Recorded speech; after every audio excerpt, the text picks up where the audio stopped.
What's the most spectacular way you've seen someone mess up at work?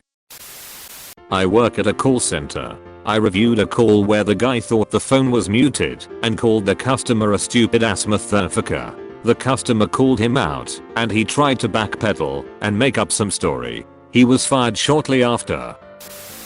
Someone bought $100 in lottery tickets, then convinced my dumbass coworker to give him a refund on the losing ones.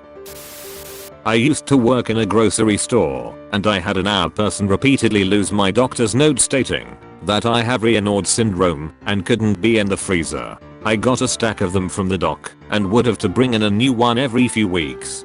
Finally, I had a department head fax a copy into corporate for me before dropping off yet another copy to our bitch. The next week the our bitch called me into her office and told me I was going to have to put the frozen load for bakery away. I told her I couldn't do it and I had a note on file. She told me she didn't have any paperwork on file for me and that she could make me do anything she wanted to.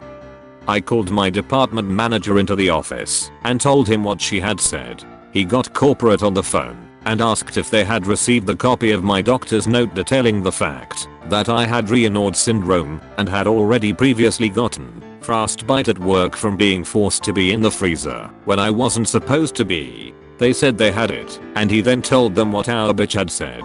He then handed our bitch the phone. She had to hold the phone about 1.5 feet away from her face because they were yelling at her so loud. It was one of the most satisfying days ever working there. She went on leave shortly after that and never came back, and the official story was that she was having health problems.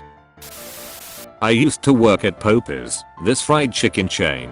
It sucked and I eventually quit. A week after I quit, the night crew decided they didn't feel like putting the boxes away from a truck shipment. Someone could deal with it next day. Few days later, and several reports of food poisoning later, they got in a load of trouble. Boxes were full of raw chicken. So glad I quit.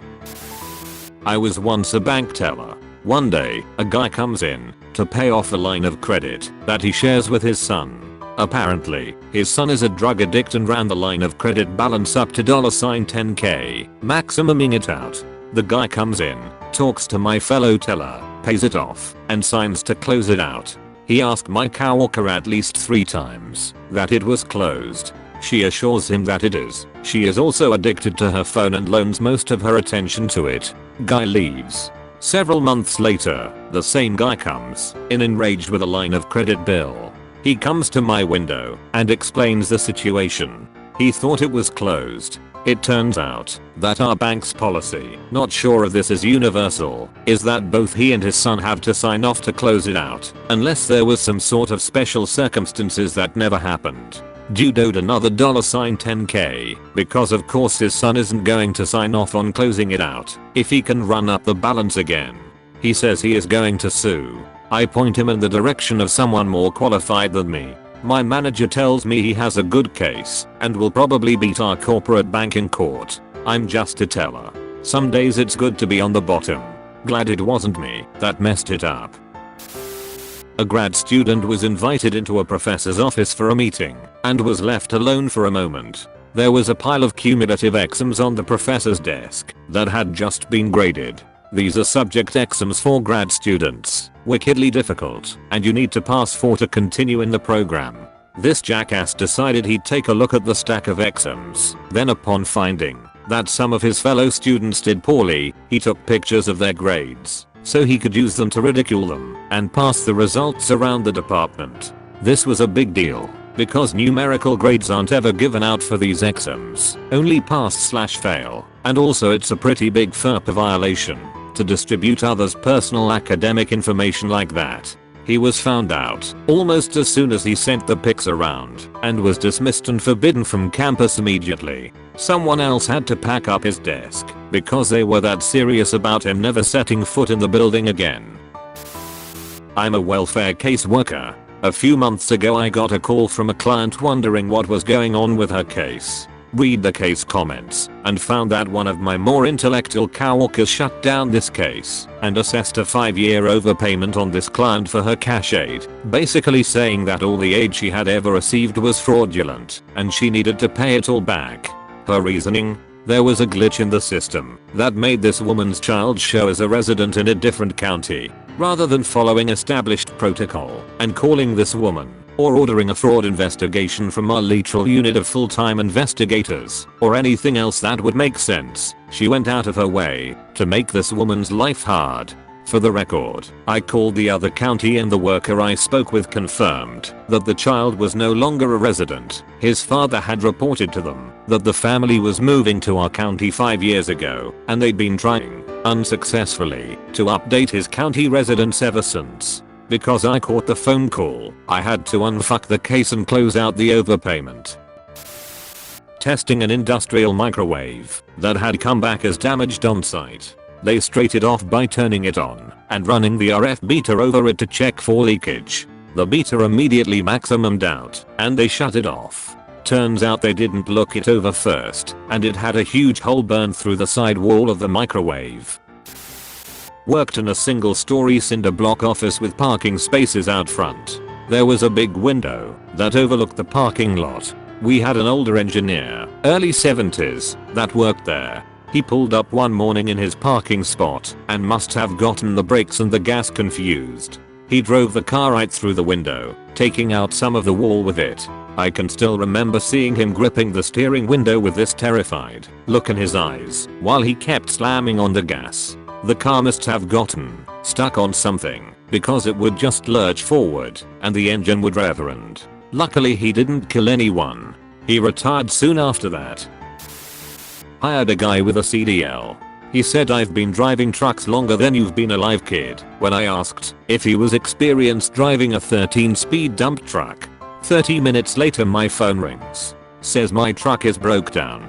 He burnt up the motor not shifting correctly. I show up, I see the truck is smoking, and the fans aren't on. I lost my cool 35k mistake in your first hour on the job. Nice. I work with preemies in a neonatal ICU. We get morphine in a multi-dose syringe that is good for 24 hours. We generally give doses from it every 4 hours. Every time we dose, we RV to chart the amount in the electronic medical record. Calculate a safe dose, draw it up, show it to another nurse along with the calculations, scan it. There are a million safety checks. A nurse did exactly none of those things and gave the whole syringe to the baby. Then she ordered another and did it again in 4 hours. And then she did it again 4 hours later. The baby got way more than 3 days worth of morphine in 12 hours. He had to be put on a breathing machine. Somehow, there was a nursing shortage in Pennsylvania at the time. She did not get fired. Guy drops a glove in a deep fryer, sticks his entire hand in it before realizing it's on and set to 350 degrees F. My current job is a lab technician at a major university, and we had a new guy unplug the small -80°C freezer full of recombinant DNA because he wanted to charge his phone. I'm a cashier in a pharmacy. Anyone that works in the medical field knows that patient privacy is super important. When a patient picks up their prescription, we have to scan the receipt of their medication to the computer. This is unique to each individual prescription, so if it does not match, we accidentally grabbed someone else's medication. It catches mistakes before we make them. The alternative to scanning is typing the recipe number into the computer. This doesn't guarantee a match. Only comparing the number on the receipt with the number on the computer will work if the barcode won't work. One day, while I was on break, someone came in looking for a prescription. The girl covering my post clearly confirmed the date of birth, but grabbed someone else's prescription by mistake. 2 people with the same last name were next to each other in the fridge. But she didn't scan the receipt, so her mistake was not caught. She typed the number she saw on the computer, had the person sign for their medication, and gave them someone else's medication. Not 20 minutes later, the patient calls and tells us that what he received was not intended for him. We of course apologized, and he came back to get his medication. The sad thing is, once something leaves the store, it cannot be returned. We can dispose it, but we cannot use it for someone else, even if it is sealed. This particular medication cost $4,000, and we had to throw it out. This plus the breach of privacy did not stand well, and she was written up for her mistake. She doesn't use cash much anymore, and is confined to packaging.